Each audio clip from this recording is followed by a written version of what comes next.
Dahil ang balita hindi tumitigil. Dahil ang balita tuloy-tuloy na nangyayari dapat. Alam mo ang latest kahit ang mga taong nasa likod ng balita. Kaya makibalita kay Senyor Balita. Kasama si Ray Pacheco. Live na mapapakinggan sa DWIZ. Panoorin ang live sa Aliw 23 at naka-live din sa DWIZ Facebook, YouTube at DWIZ News website. Kaya mga senyorito at mga senyorita, mga senyor, mga senyora, makibalita na kay Senyor Balita. Bahagi pa rin ng DWIZ News Hapon Highlights. Nagbabalita ng tama, naglilingkod ng tama.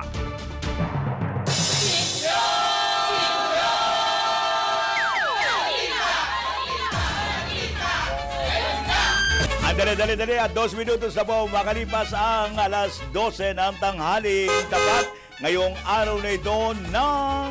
Ang bilis ng araw Miyerkules, araw po ng tradisyonal na Baclaran Day at ika-6 na po ng buwan ng Mayo taong 2026 pa rin.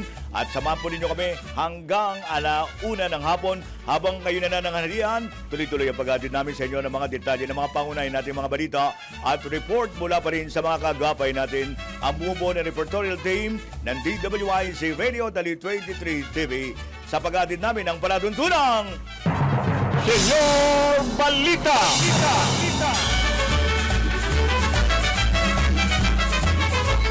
At siyempre, dumako na tayo sa mga nangunguna nating mga balita.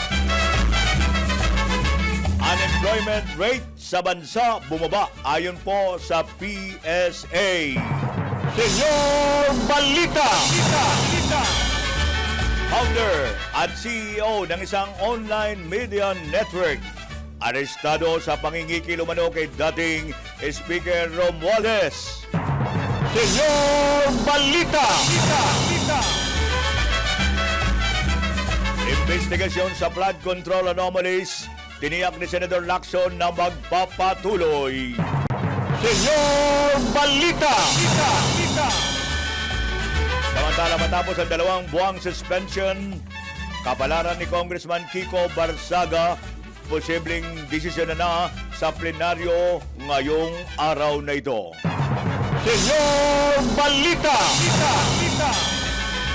At yung mga nananamantala po sa presyo ng bigas at bilihin, pinapanagot po ng ating pamahalaan. Senyor Balita! Yan po ang ilan sa mga pangunahing detalye. Pangunahin pa rin po mga balita natin ang ulo ng ating mga balita. At mamaya po iatid namin sa inyo mga detalye niyan. Kasama na po ang report mula pa rin sa mga bumubuo na reportorial team ng DWIZ Radio at Tali 23 TV. Samantala, bago po namin iatid sa inyo mga detalye ng mga balitang yan, iatid muna namin sa inyo ang kalagayan ng ating panahon. Whether you like it or not, iatid po yan sa atin mula po sa ating weather specialist. Diyan po sa Pag-asa, kasama natin si Ginoong Benny Estareja. Mr. Estareja, magandang tanghali. Hello po, magandang tanghali. Ganyan din sa ating mga taga-subaybay. Update regarding po sa ating mga minomonitor na weather disturbance. Yung low pressure area na nasa loob po ng PAR patuloy ang paglapit sa kalupaan po ng Mindanao. Huling namataan 385 kilometers silangan ng Hinatuan, Surigao del Sur. Hindi ito magiging bagyo, subalit aasahan po ang mga pag-ulan simula ngayong hapon sa silangang parte po ng Eastern Visayas at ng Calaga Region. At bukas, halos buong Visayas and Mindanao plus yung southern portion of Bicol Region, magiging maulap at aasahan din po yung kalat-kalat na mga pag-ulan na may kasama mga thunderstorms. Kaya mag-ingat sa banta ng baha at pagguho ng lupa. Samantala naman yung tropical depression or mahinang bagyo na nasa labas ng ating PAR, patuloy din ang paglapit.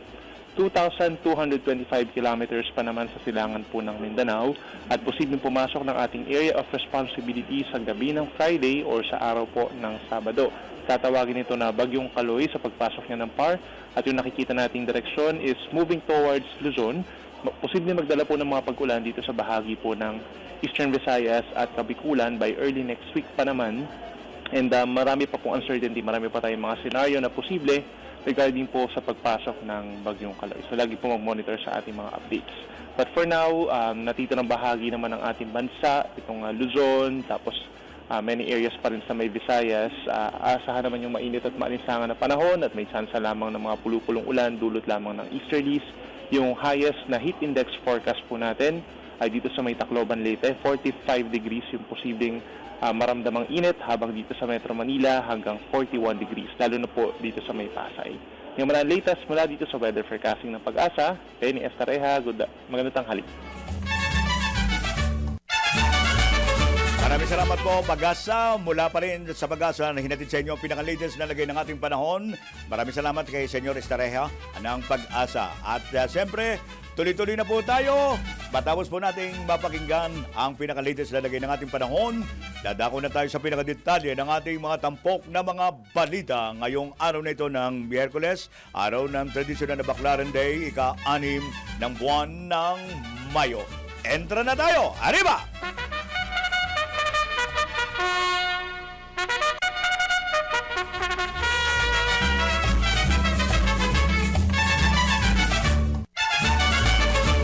Sa pinakadetalye ng ating mga detalye ng mga balita, bagyang bumaba ang bilang ng mga Pilipinong walang ultrabats. Kaya nga walang ultrabats na standby sa looban. Ayan.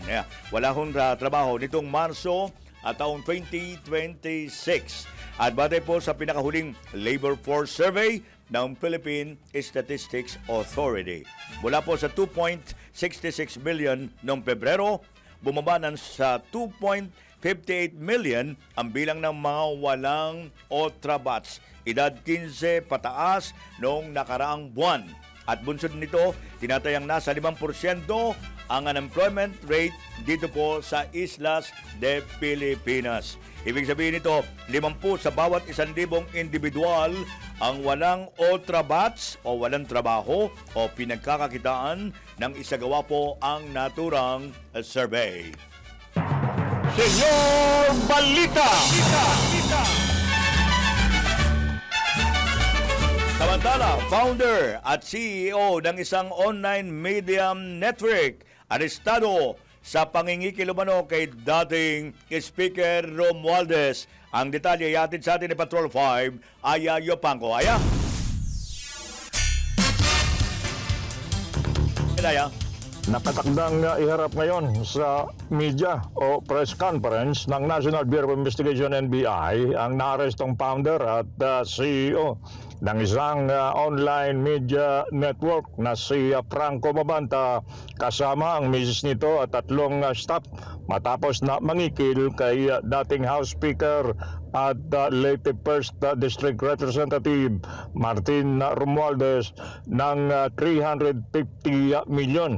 Isinagawa ang entrapment operation sa Valle Verde Country Club sa Pasig City, kung saan nakuha mula sa suspect ang mark money.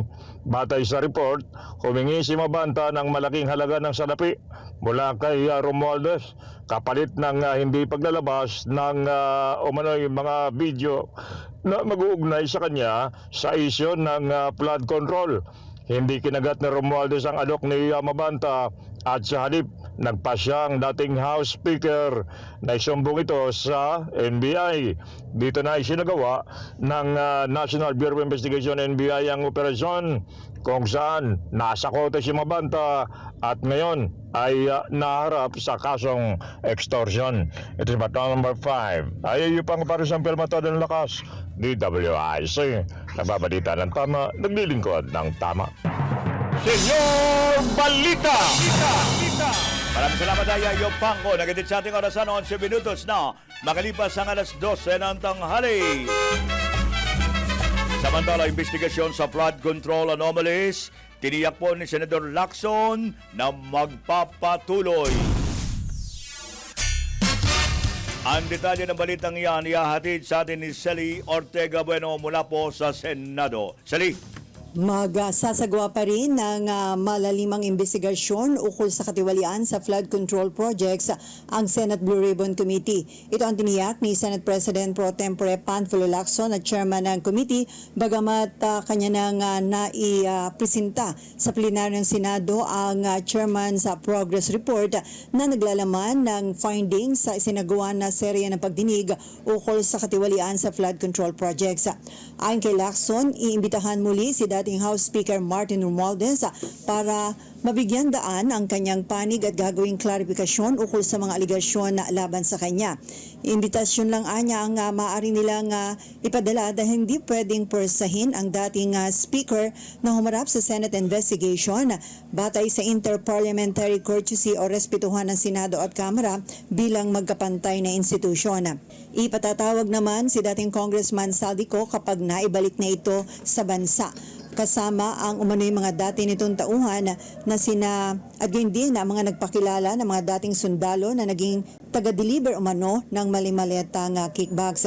Iginit ni Lacson na 2 beses na nilang naimbitahan si Romualdez pero hindi ito dumalo, habang hindi naman nagpresenta si Saldico na tumestigo sa Blue Ribbon Committee habang ito'y nasa ibang bansa. Sinabi ito ni Lacson sa kanyang privilege speech kung saan inilabas na nga niya ang chairman sa progress report.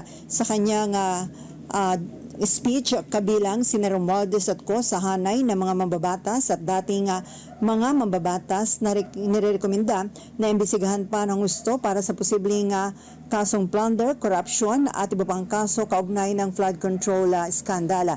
Dati nang iginiit na sina Romualdez at Co na walang katotohanan ang mga paratang laban sa kanila. Ayon kay Lacson, sa pagbabalik ng pagdinig ng Blue Ribbon Committee ay pagtutuunan ng mga dokumento na kanilang nakuha mula sa DPWH na kinabibilangan ng mga sulat mula sa mga mambabatas na maaaring magpakita ng paper trail ukol sa flood control projects. Ito si Patrol 19, Celly Ortega Bueno para sa Tila Metodong Lakas DWIC. Nagbabalita ng tama, naglilingkod ng tama. Senyor Balita! Maraming salamat, Shelly Ortega. Bueno, nagadit sa ating orasan. 13 minutos na makalipas ang alas 12 ng tanghali. Sa patuloy pa rin pag-adit namin sa inyo ng mga detalye ng mga balita at report mula pa rin sa mga kagapay natin na bumubuo ng reportorial team ng DWIC Radio Dali 23 TV. Samantalang posibleng desisyonan na ngayong araw na sa plenaryo ng Kamara ang magiging kapararan ni Cavite 4th District Representative Kiko Barsaga. Matatandang formal nang nakabalik nitong Lunes sa plenaryo ang kongresista matapos patawan ng 2 buwang suspensyon kaugnay sa kanyang problema sa ugali at hindi akmang aksyon sa Kamara bilang kongresista. Sa kanyang pagbabalik, nakuha pa ni Barsaga na mag-livestream sa loob ng plenaryo na tinawag niyang Crocodile Farm. At una rito, ipinahayag ni House Committee on Ethics and Privileges Chairperson at 4-piece Party List Representative J.C. Abalos na nagkaroon ng pagpupulong ang komite hinggil sa pending complaint na isinampa ni Deputy Speaker at Iloilo Representative Janet Garin laban po kay Barsaga. Babala ng komite sakaling maulit o masundan pa ang suspensyon, asahan na si Barsaga ang mas mabigat na parusa o mas mabigat na parusa o expulsion. At sa isang ambush interview, sinabi ni Barsaga na walang problema sakaling mapatarsik siya bilang kongresista dahil marami anyang oportunidad para sa kanya. Senyor Balita! 15 minutos na makalipas ang alas 12 ng tanghali. Sapat ang supply ng bigas sa Pilipinas kaya't walang dahilan upang tumaas ang presyo nito. Ito po ang binigyan din ni Pangulong Ferdinand Marcos Jr. sa katatapos lamang na AFLIP Committee meeting sa Malacanang ngayong araw Mayo 5 kung saan po inatasan ang Department of Agriculture na pababain ang presyo ng bigas sa bansa. Ayon kay Communications Yusek Claire Castro, ang direkta ng Pangulo gawin ang lahat ng legal na hakbang upang mapababa ang presyo nito. Pinababantayan din ng Pangulo ang presyo ng mga bilihin sa merkado at dapat anyang masiguro na walang aabuso o mananamantala sa sitwasyon sa bansa. Dagdag pa ni Jose Castro, sa oras na mapatunayang mayroong mga nagsasabuatan sa presyo ng bigas, dapat papanagutin ang mga ito. Senyor Balita!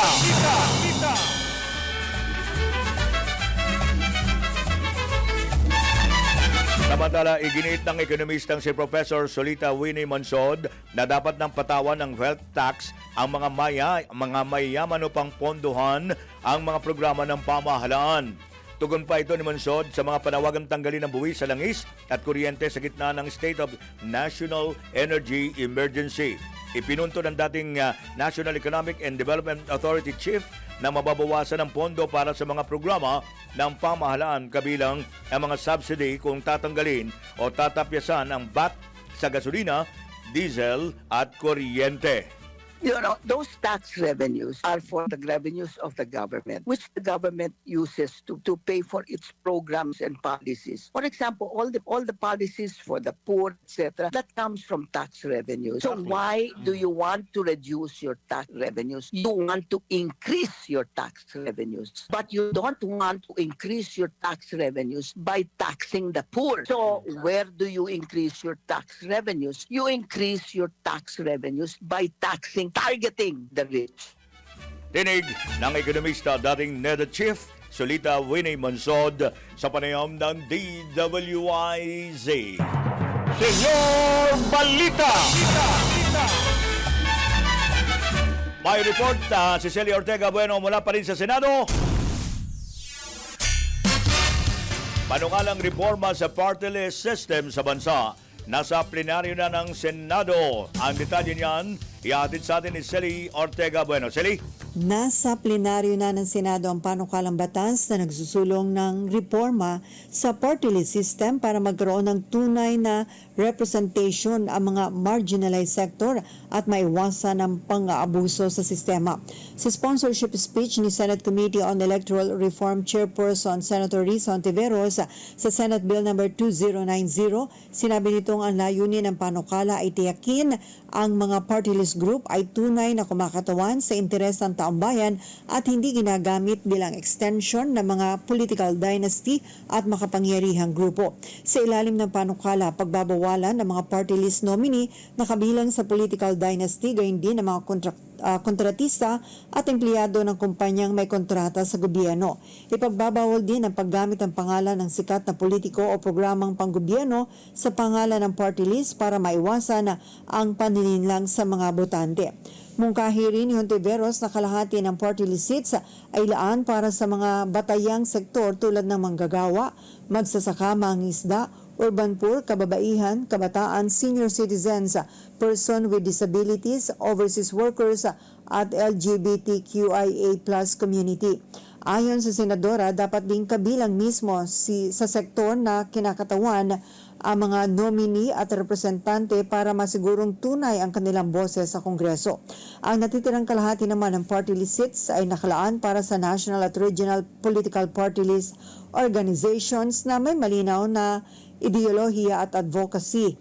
Kasama rin sa panukala ang bagong sistema sa paglalaan ng party list seats para masunod ang prinsipyo ng proportional representation. Ito sa Patrol 19, Celia Ortega Bueno, para sa impilang metodong lakas sa DWIC. Nagbabalita ng tama, naglilingkod ng tama. Senyor Balita! Maraming salamat, Celia Ortega Bueno. Nagatid sa ating orasan, 20 minutos na makalipas ang alas 12 ng tanghali. Samantala, nananatiling panatag sina Senador Jingo Estrada at Joel Villanueva sa Chairman's Progress Report ni Senate Blue Ribbon Committee Chairman, Senate President Pro Tempore Panfilo Lacson hinggil sa sinagawang investigasyon sa flood control anomalies. Ito'y kasunod ng rekomendadong isailalim sila sa investigasyon para sa mga posibleng kaso gaya ng plunder at katiwalian. Git pa ni Senador Estrada, hindi siya nababahala sapagkat hindi naman anya damaging o nakakasira ang rekomendasyon. Binigyan din pa ng mambabatas, hindi sila bahagi ng pag-award o pag-bid ng mga kontrata at hindi sila ang gumagawa ng ghost projects. Samantala, sinabi naman ni Senador Villanueva na wala siyang pangamba sa anumang inaina ko sa laban sa kanya dahil mapapatunayan niya sa records na siya mismo ang umalma sa mga flood control projects. 2 taon na ang nakalipas. Senyor Balita! 21 minutos na makalipas ang alas 12 ng tanghali. May report si Aya Yupanco. Manila Traffic and Parking Bureau, binalaan po ang mga grupong nais gamitin ang mga kalsada na kumuha ng permit para po sa pagdiriwang ng kapistahan ngayong buwang ito ng Mayo. Aya?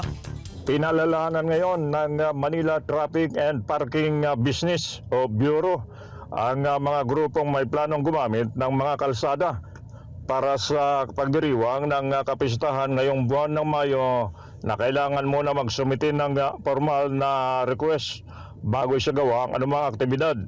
Ayon sa MTPB, dapat ilagay sa request letter yung kumpletong detalye ng aktibidad at personal nitong inihain o ihain sa kanilang opisina bago ang nakatakdang selebrasyon. Hinimok din ng MTPB ang mga organizer na tiyaking may nakahandang alternatibong ruta upang hindi maabala ang daloy ng trapiko sa lungsod ng Maynila. Pinapayuhan din ang mga grupo na magtalaga ng mga barangay tanod o katuwang yung magbabantay upang matiyak ang kaayusan at seguridad sa lugar ng pagdarausan ng mga aktibidad. Napatuang number 5 ay yung para sa implemento ng lakas, DWIC. Nagbabalita ng tama, naglilingkod ng tama. Senyor Balita! Maraming salamat tayo yung pangko na gatid sa ating orasan. Meron na po tayong 23 minutos makalipas ang alas 12 ng tanghali. Samantala may report si Jun Samson. CEO ng Media Network na naresto dahil umano sa paninikil ng 75 million sa napakatas na government official na kakakustodiya na po sa NBI. Detalye po na mula kay Jun Samson. Jun? Senyor, nananatili at nakakustodiya pa sa National Bureau of Investigation para sumailalim sa booking procedure ang founder at Chief Executive Officer ng Peanut Gallery Media Network na si Francisco Mabanta. Ito'y makaraang inaresto kagabi si Mabanta sa isang entrapment operation batay sa reklamong robbery extortion. Ayon sa NBI, humingi si Mabanta ng 350 million pesos na suhol sa hindi muna pinangalan ng mataas na government official na di umano'y may kinasasangkutang malaking anomalya sa isang government project. Batay sa paunang impormasyon, na-recover kay Mabanta ang 3 maleta na naglalaman umano ng 75 million pesos bilang down payment o paunang bayad sa kabuuang 350 million na hinihingi nito. Kaugnay niyan ay tumanggi mo nang magbigay ng pahayag si Mabanta at sinabing ikukonsulta muna niya sa kanyang mga abogado ang pangyayari. Patrol 24, June Samson, para sa Pilang News, DWIC, nagbabalita ng tama, naglilingkod ng tama. Senyor Balita! Maraming salamat, Jun Samson. Nagatid sa ating orasan. Para po tayo bumalik mamaya, babalik po kami para sa karagdagang mga detalye pa rin ng mga balita at report. Pero mamaya po, meron tayong pakikipagpanayam at kaugnay pa rin sa issue ng flood control projects. At oras po natin, 25 minutos na makalipas ang alas 12 ng tanghali. That time check was brought to you by Arena Plus Sportsbook. Arena Plus. Gambling is for 21 years old and above only. Gambling can be addictive. Know when to stop. Senyor Balita!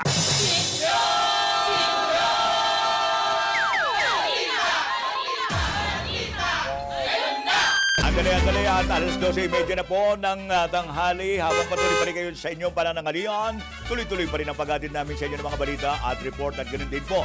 Meron tayong panayam pa rin na gagawin ngayong sa mga sandaling ito. Pero samantala, bigyan daan po muna natin ng special report mula sa PCSO.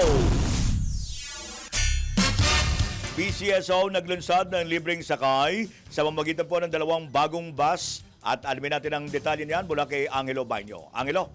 Formal nang inilunsad ng Philippine Charity Sweepstakes Office ang programang Libreng Sakay kasabay ng pagbabasbas sa 2 bagong bus noong Mayo 4 sa PCSO Conservatory Building. Pinangunahan ni Reverend Father Jeff Agustin ang seremonya kasama sina PCSO General Manager Melquiades Robles at Chairman Felix Reyes, pati na mga miyembro ng Board of Directors at kawani ng ahensya. Layunin ng Libreng Sakay na magbigay ng libreng transportasyon sa mga commuter at isulong ang ligtas, accessible at inclusive na mobilidad lalo na sa gitna ng patuloy na hamong dulot ng pandaigdigang krisis. Ayon sa PCSO, bahagi ang programa ng kanilang pinalakas na advokasya upang makapaghatid ng agarang tulong at mapabuti ang kalidad ng buhay ng bawat Pilipino. Yan ang PCSO, hindi umuurong sa pagtulong. Angelo Bainyo, nagbabalita ng tama, naglilingkod ng tama. Senyor Balita! Maraming salamat, Angelo Banyo. Maraming salamat, PCSO. 31 minutos na makalipas ang alas 12 ng tanghali. Senyor Balita! Ngayong araw na ito ay nagkaroon tayo ng pagkakataon na makasama natin sa ating pakikipagpanayam ngayon si Attorney Odi Soleta Bukoy, isa po sa mga human rights lawyer na kinikilala po, isang veteranong abogado na subok na po sa iba't ibang paglilitis mula po sa UP Law at 4 na dekada na pong nagsasagawa ito ng mga paglilitis. At gusto po nating maliwanagan ang ilang mga komplikadong batas at mga issue na naririnig ngayon at napapanood ng ating mga mamamayan. At kapanayan natin si Attorney Bukoy. Attorney Odi, magandang tanghali. Magandang hapon, Senyor Pacheco. Magandang po at dahil salamat sa inyong pagpapaunlak niyo sa amin, Attorney. At alam niyo, marami tayong nakikita. Gusto po namin liwanagin kasi yung mga komplikadong batas at mga issue na naririnig at napapanood ng ating mga mamamayan. At mayroon po rito na may tungkol dun sa mga pagpipigil ng karapatan ng kanyang mga ari-arian o yung pong mga pagpapaintulot sa isang makapagbiyahe sa ibang bansa. Dito po sa nakikita natin, yung bang ombudsman po natin ay hayagang binanggit na may nakikita silang pagsasabuatan kaugnay po sa dito sa skandalo sa flood control. At legally speaking po, pwede bang ang pagsasabuatan o yung tinatawag nating conspiracy ay makakasuhan ng plunder sa dahilan na kasama ka sa pagpoproseso ng budget ng pamahalaan? Pwede po ba yun? Ganito po yan, hindi ko alam kung meron ng preliminary investigation sa mga kinauukulang mga politiko. Sapagkat hanggat nagkaroon ho ng preliminary investigation at dininig na yung depensa nung inuusig, hindi po natin masasabi kung number 1, meron bang hayagang kilos upang maisagawa yung pandarambong. Pangalawa, kung wala pa ho, premature na magkaroon ng konklusyon na may conspiracy, merong sabuatan, or merong probable cause. Hanggat hindi ho nagkakaroon ng preliminary investigation, premature ho na sabihin yan Hindi tayo pwedeng maghusga dahilan lamang sa balita o dahilan lang sa pakikilahok sa proseso ng pagbalangkas ng budget. Dahil ho yung pagbalangkas ng budget, yan ho ay tungkulin ng mga mambabatas ayon sa saligang batas. Kinakailangan ho, merong direkto at kapanipaniwalang ebidensya na mag-uugnay sa hayagang kilos tungo sa pag-commit ng krimen ng plunder o malversasyon or kung anuman. Ngayon, kung wala pa ho nga, gaya nabanggit ko, kung wala pang preliminary investigation, premature pa ho. I see. Kung ang batayan lang ay yung pakikilahok sa pagbalangkas ng General Appropriations Act, hindi po sapat yun. Sapagkat kinakailangang iugnay ang ebidensya ng hayagang pagkilos tungo sa gawaing kriminal. Dapat may tulay yan Kung wala hong tulay na mag-uugnay, premature po. Lalo pa kung wala hong preliminary investigation. Hindi ko alam kung meron na or wala pa. Pero kung wala pa, premature po. Attorney Odi, gaano po ka-importante yung pagkaka-aresto dito kay Saldico para sa kabuuang kaso tungkol po sa flood control? yung bang papauwi sa kanya ay makakatulong yan para sa prosecutors para mapunan yung kakulangan ng ebidensya sa kanilang kaso, lalo na po't laban ito sa mga matataas na opisyal sa nakikita natin. Okay, sa ngayon ho, ayon sa balita, hindi pa ho siya naaaresto dahil ayon ho sa balita ngayon, nag-apply siya ng asylum sa France. Okay? Ngayon ho, kung siya ay mapapauwi, dalawa ho ang pwedeng senaryo yan. Maaari hong makatulong siya, bigyan ng kaliwanagan kung ano yung mga sinabi niya sa kanyang video, or makakasira lang siya. Kung maaalala ninyo, hindi natin pwedeng asahan yung video ho ni Zaldico. Sapagkat doon ho, naghuhugas siya ng kamay, nagtuturo siya kung sino yung mga kasabwat, and then sinasabi niya wala siyang pakinabang doon. Medyo hindi ho yata kapanipaniwala yon. Una. Pangalawa, hindi pa rin ho nagkakaroon ng pagkakataon na suriin yung sinabi niya. Dahil marami ho ang na naghihinala na hindi makatotohanan lahat ng sinabi niya. So mahalaga po na suriin yung sinabi niya, humarap siya, manumpa siya para ho masuri kung ano yung katotohanan sa mga sinabi niya at ano yung kasinungalingan. So, Atty. Odi, parang sinabi niyo, pwede siya maging state witness kahit na mayroon siyang dating kasong kinasasangkutan? Malabo ho na maging state witness siya. Dahil ang tingin ko ho, ayon ho sa mga balita, siya yung nasa sentro Siya yung nasa sentro. Siya po yung chairman ng Appropriations Committee. Siya po yung nasa small group. Siya po yung nasa bicameral committee. Kasama niya si Senator Chis Escudero. So, malabo dahil dapat para siya maging state witness, unang-una, dapat po, he does not appear to be the most guilty among other requirements. Kung ganun ho, na he appears to be at the center, siya yung central figure, malabo ho na pumasok siya as state witness. Okay.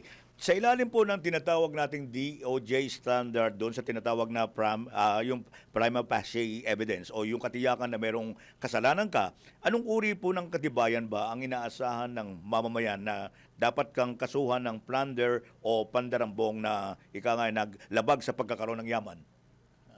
Okay, noong 2024, naglabas ho ng circular ang DOJ sa ilalim ho ng pamumuno ng ating kasalukuyang ombudsman. Na sinabi doon, hindi lang kailangan probable cause. Ang probable cause kasi, ibig sabihin, that evidence is, there's evidence to show that a crime was probably committed and that the person is probably guilty thereof. Mas maluwag ho yan. Ang prima facie evidence, ang sinasabi ho,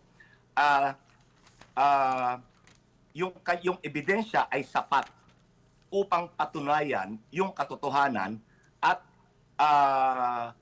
to sustain a conviction. Kung hindi, kukontrahin ng ebidensya. So, mas mahigpit po yung requirement ng prima facie evidence. Dapat, there should be a reasonable certainty of conviction. Ibig sabihin, kung hindi ho kukontrahin o hindi pabubulaanan yung ebidensya, sufisyente o sapat na upang patunayan yung facts o yung katotohanan and to secure a conviction. Opo. So mas mahigpit po yung requirement ng prima facie evidence. At yan po ay ayon na rin doon sa circular na inilabas ng DOJ nung panahon na ang kalihim ng DOJ ay ang ating kasalukuyang ombudsman. Yon. So, ngayon po, legal ba na magsampa ng plunder case ang ombudsman mula po sa pagdinig at pag-aakusa sa gitna ng publiko at mga kwentong pampolitika lamang o kailangan pa rin nilang talagang humanap ng ebidensya na mag-uugnay sa isang espesipikong opisyal na yumaman na hindi sa hindi makatarungang pamamaraan? Okay, ganito po yan. Mahalaga ho na mayroong ugnayan o may tulay ng ebidensya na mag-uugnay doon sa krimen ng plunder. Paano iugnay ito? Number one, dapat ho merong combination or series of hayagang o kombinasyon o serye ng hayagang pagkilos. Okay? Na nagpapatunay na itong pagkilos na ito ay upang patunayan ang sabwatan upang to commit plunder. Okay? Number one. Number two, there must be overt acts. Hindi ho sapat na sabihin na dahil sa posisyon, dahil sa dahil sa alyansa, dahil sa may suspicion o paghihinala, hindi ho sufficiente yon. Kaya nga ho, ang kailangan sa batas, case build-up. Kailangan may hayagang pagkilos na magkokonekta doon sa kilos ng inuusig at yung to commit plunder, yung krimen or sabuatan. At yung threshold is 50 million and above. Ayun. So, meron dapat tulay ng ebidensya na at least isang overt act o isang criminal act ang mag-uugnay sa kilos ng inuusig at nung krimen. So, meron bang... Sa ngayon ho, Okay. wala pa akong nababasa o naririnig sa balita na nagpapatunay dito eh. Sa ngayon ho, puro hinala pa lang o Ayun. haka-haka. Okay. Hindi ho yun sufisyente, hindi po sapat yun. Okay. Meron bang legal na basihan po ang ombudsman? Masasabi ba natin na meron silang legal na basihan na para mag-issue po ng hold departure order laban po rito kay dating Speaker Romualdez? Sa nakikita nyo? Okay. Kasi ho, yung precautionary hold departure order, yan ho ay preventive. Okay? Pero bago ho magkaroon ng precautionary hold departure order, okay, in general ganito. Kung meron ng kasong isinampa sa sa Sandigan Bayan, so may probable cause na ho yan. Okay. Ang pagka ganun ho, nag-i-issue na ng hold departure order. Ngayon, ang Supreme Court ho, nagkaroon ng panibagong regulasyon na pwedeng mag-issue ng precautionary hold departure order. Kailan ini-issue yung precautionary hold departure order ng husgado? Upon application ho, ng ombudsman o ng DOJ prosecutor, upon finding of probable cause. Ngayon, yung probable cause ho yan, ang probable cause, nalalaman ho yan kung meron ng preliminary investigation.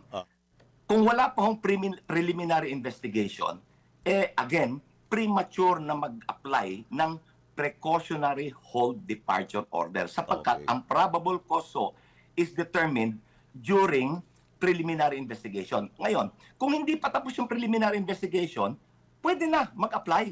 Pero kinakailangan may preliminary investigation. Kung reklamo pa lang, wala pang preliminary investigation, hindi pa napapanahon. Paano po Hindi yung pa napapanahon. paano po yung attorney, yung freeze order na o pagpigil po sa mga ari-arian ng dating Speaker Romualdez may legal ground po ba 'yon? Iba po 'yan. Iba po yung freeze order sapagkat preventive po 'yan eh. Preventive din yung gaya ng precautionary hold departure order, preventive din. Subalit, ang kaibahan pagka sa freeze order ho under the Anti-Money Laundering Act, yan ho ay pinapayagan ng batas na mag-apply ng freeze order and magpipresenta sila ng ebidensya o mag-apply sila sa Court of Appeals. Yung Court of Appeals ho will have to determine probable cause. Okay. So, may probable cause pa rin. Pero, ang magdedetermine ng probable cause, ang Court of Appeals. Unlike sa precautionary hold departure order, dapat ang may finding ng probable cause, preliminary, probable cause, ang magdedetermine yan, ang ombudsman, ina-apply sa husgado.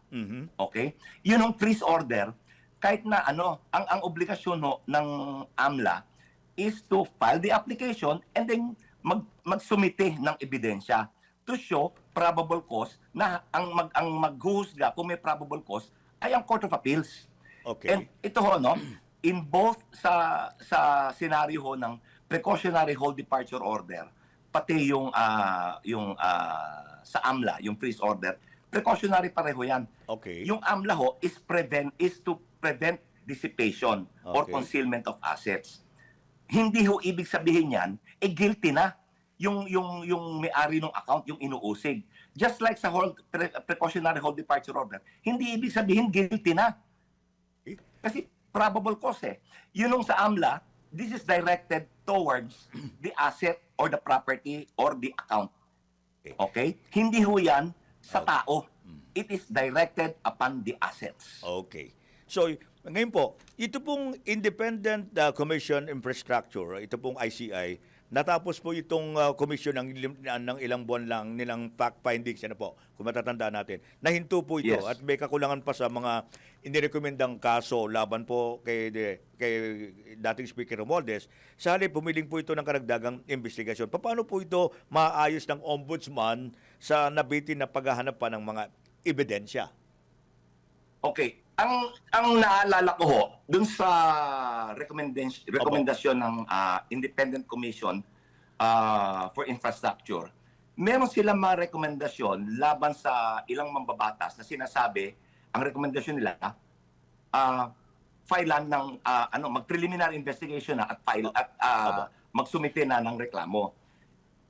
Kakaiba ho yung aking naaalala na nangyari sa sitwasyon ng dating speaker. Kasi sa aking kaalaman, ang kanilang rekomendasyon sa ombudsman ay ipagpatuloy yung investigasyon. Hindi ho nila nirekomenda na ihabla na. So may pagkakaiba ho May pagkakaiba ho yung sitwasyon ng ibang mambabatas. Dahil dun sa ibang mga mambabatas, may direct link, may direct evidence. Gaya ho ng mga testigo na tinuro ho yung mga mambabatas, ito ho, binigyan namin ng pera yan, etc. Kay Speaker, correct me if I'm mistaken, wala hong ganong ebidensya Kaya ang rekomendasyon ng ICI, imbestigahan pa. Okay. Ituloy yung investigasyon. Hindi akusahan na. Okay. Yun yung pagkakaiba Opo. Okay. Kaugnay po dun naman sa Senate Blue Ribbon Committee mismo, hindi po nagsasagawa ng rekomendasyon o pagpapail ng mga kaso sa kanilang partial committee report po, di po ba? Ano po yung mga bagong ebidensya ang hinahanap pa ng ombudsman para patunayan ang higit pang tiyak na hakbang sa pag-uusig nito? Okay, ganun po.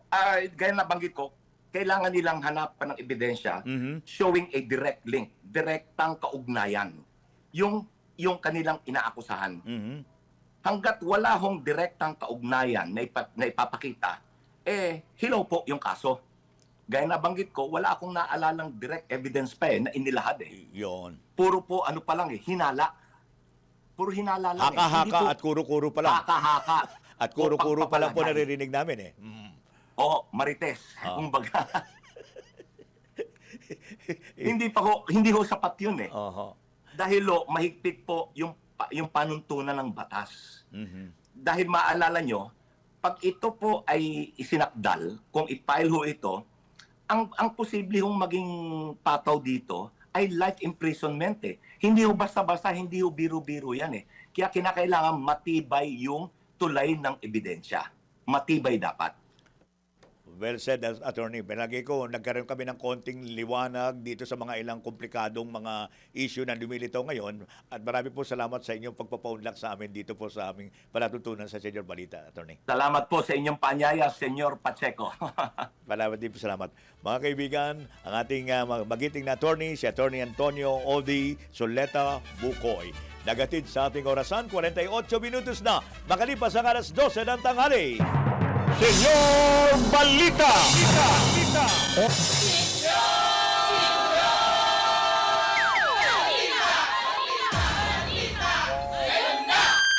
Dali. At 53 minutos na po makalipas ang alas 12 ng inyong panangalian. Habang patuloy pa rin kami sa paghatid sa inyo ng mga tuloy-tuloy na mga detalye ng ating mga pangunahing mga balita at report mula pa rin sa mga kagabay natin ang bumubuo na reportorial team ng DWIC Radio at Aliw 23 TV.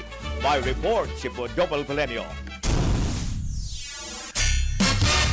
Pinalakas na synchronized counter-landing operations, pinamalas sa isinagawang balikatan exercise sa Ilocos Norte. Detalye mula kay Jopel Pelenio. Jopel? Nagsagawa ang Armed Forces of the Philippines o AFP kasama ang United States Armed Forces, Japan Air Self-Defense Force at Canadian Armed Forces ng High Intensity Counter landing live fire exercise north sa La Paz Sand Dunes sa Lawag, Ilocos Norte. Bahagi ang pagsasanay sa nagpapatuloy na exercise Palikatan 41-2026. Ipinakita sa live fire exercise kung paan tagumpay na napigilan ng militar ang mga kalaban na nagtangkang pumasok sa mga dalampasigan ng bansa. Sa pagsasanay na ito, ipinamalas ng pinagsanib na pwersa ng Pilipinas, US, Japan at Canadian armies ang kanilang coordinated response sa pamamagitan ng ikinasa nilang synchronized counter-landing operation. Giit ng militar na patunay ang pagsasanay sa pinaigting na suporta ng mga kaalyadong bansa sa Comprehensive Archipelagic Defense Concept o CADC ng AFP. Ito si Patrol 17 Chopel Peleño para sa impilang may todong lakas, DWIZ. Nagbabalita ng tama, naglilingkod ng tama. Senyor Balita!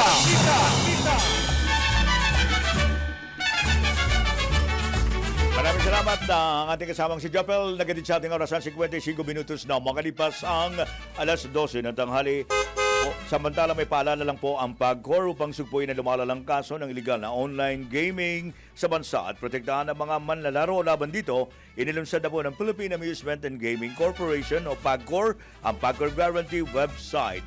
At maaaring i-check ng publiko sa nasabing website kung lisensyado at litimo ang isang online gaming site bago maglaro o magbayad. Regular na in-update ang website at may direktang link ito sa mga lisensyadong gaming platforms. Ayon kay PAGCOR Chairman and CEO Leandro Tenco, matutulungan ito ang publiko na makaiwas sa panininlang habang pinoprotektahan ang kanilang karapatan bilang manlalaro. Paalala po ni Chairman Tenco na maging mapanuri sa bawat online gaming activity na sasalihan sapagkat dumarami po yung mga reklamo hinggil sa illegal na gaming sites na hindi nagbabayad ng panalo. Para po sa karagdagang impormasyon, bisitahin ang www.pagcor.ph/PAGCOR Guarantee. Senyor Balita! Tingnan muna natin ang kamera. May report si Jelly Mendez. Bilang ng mga miyembro sa NUP, patuloy na nadaragdagan matapos pong magsilipat ng partido ang ilang kongresista. Detalye mula kay Jelly Mendez. Jelly? Senyor, patuloy na nadaragdagan ang bilang ng mga miyembro ng National Unity Party o NUP. Ito ang sinabi ni House Deputy Speaker at NUP Chairman Ronaldo Ronnie Puno matapos magsilipat sa naturang partido ang ilang kongresista.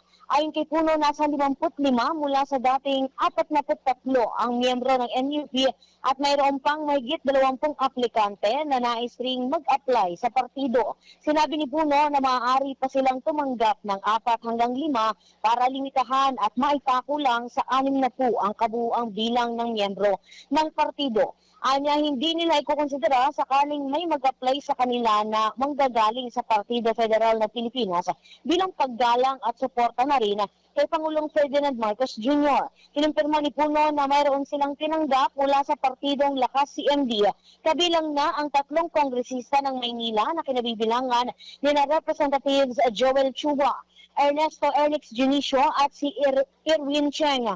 Sinabi ni Puno na nakausap na niya ang 3 mambabatas at kanyang hiniling na magkaroon ng permission sa Lakas leadership bago lumipat sa kanilang partido. Naniniwala si Puno na ang nagaganap na lipatan sa bawat partido ay layong magkaroon ng dialogo sa leadership at ang nalalapit na eleksyon. Kinumpirma ni Puno na sa ngayon ang Lakas CMD ang pinakamalaking partido na nasa halos 70 miyembro.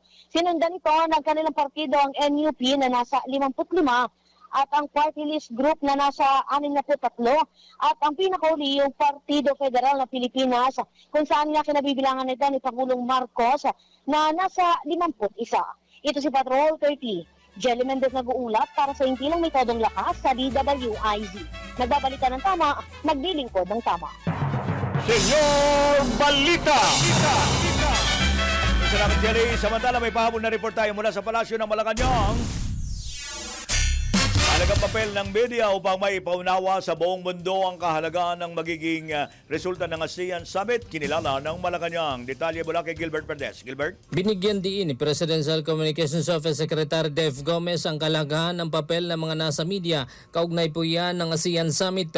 Ayon kay Gomez, sa pamamagitan ng gagawing pag-uulat ng mga nasa media, maunawaan ng buong mundo ang kahinatnan ng pag-uusap ng mga leader na may kinalaman sa regional peace, security, economic integration at sustainable development tungo sa sama-samang pagharap sa kinabukasan. Kaugnay nito itiniyak din ni Gomez ang commitment ng PCO upang mapagaang ang coverage ng mga nasa media sa nabanggit na event at maabot ang target na mayatid ang napapanahon at balanseng pagbabalita. Kasabay ng pagpaabot ng pasasalamat ay tiniyak din ng kalihim ang kooperasyon ng ahensya sa mga mamamahayag na anyay susi para maiparating daw ang mensahe ng gagawing pagpupulong ng mga lider sa Asia. Patrol 13, Gilbert Perdes para sa Himpilang May Todong Las, DWIZ, nagbabalita ng tama, naglilingkod ng tama.